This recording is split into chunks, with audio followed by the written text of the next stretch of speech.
दोस्तों, एक बार की बात है कि स्वर्ग में घोषणा हुई कि भगवान सेब बांटने आ रहे हैं। सभी लोग भगवान के प्रसाद के लिए तैयार होकर लाइन लगाकर खड़े हो गए।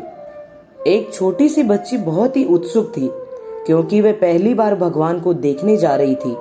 एक बड़े और सुंदर सेब के साथ साथ भगवान के दर्शन की कल्पना से ही खुश थी।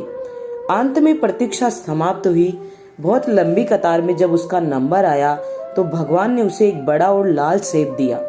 लेकिन जैसे ही उसने सेब पकड़कर लाइन से बाहर निकली, उसका सेब हाथ से छूटकर कीचड़ में गिर गया। बच्ची उदास हो गई।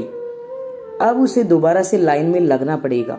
दूसरी लाइन पहले से भी लंबी थी, लेकिन कोई और रास्ता नहीं था। सब लोग ईमानदारी से अपनी बारी बारी से सेब लेकर जा रहे थे।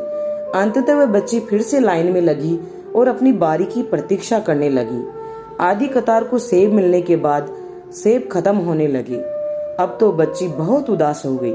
उसने सोचा कि उसकी बारी आने तक तो सब सेब खत्म हो जाएंगे, लेकिन वह ये नहीं जानती थी कि भगवान के भंडार कभी खाली नहीं होते। जब तक उसकी बारी आई तो और भी नए सेब आ गए। भगवान तो अंतर्यामी होते हैं। बच्ची के मन की बात जान गई। उन्होंने इस बार बच्ची को सेब देकर कहा कि पिछली बार वाला सेब एक तरफ से सड़ चुका था, तुम्हारे लिए सही नहीं था, इसलिए मैंने ही उसे तुम्हारे हाथों गिरवा दिया था। दूसरी लंबी कतार में तुम्हें इसलिए लगाया क्योंकि नए सेब अभी पेड़ों पर थे, उनके आने में समय बाकी था, इसलिए तुम्हें अधिक प्रतीक्षा करनी पड़ी। ये सेब अधिक लाल, सुंदर और तुम्हारे लिए उपयुक्त है। भगवान की बात सुनकर बच्ची संतुष्ट होकर गई। इसी प्रकार यदि आपके किसी काम में विलंब हो रहा है तो उसे भगवान की इच्छा मानकर स्वीकार करें। जिस प्रकार हम अपने बच्चों को उत्तम से उत्तम देने का प्रयास करते हैं, उसी प्रकार भगवान भी अपने बच्चों को वही देंगे जो उनके लिए उत्तम होगा। ईमानदारी से अपनी बारी का इंतजार करें। ईश्वर से शिकायत क्यों है? ईश्वर ने पेट भरने की जिम्मेदारी ली है, पेटियां भरने की नहीं। हृदय कैसे चल रहा है ये डॉक्टर बता देंगे, परंतु हृदय में क्या चल रहा है ये तो स्वयं को ही देखना है।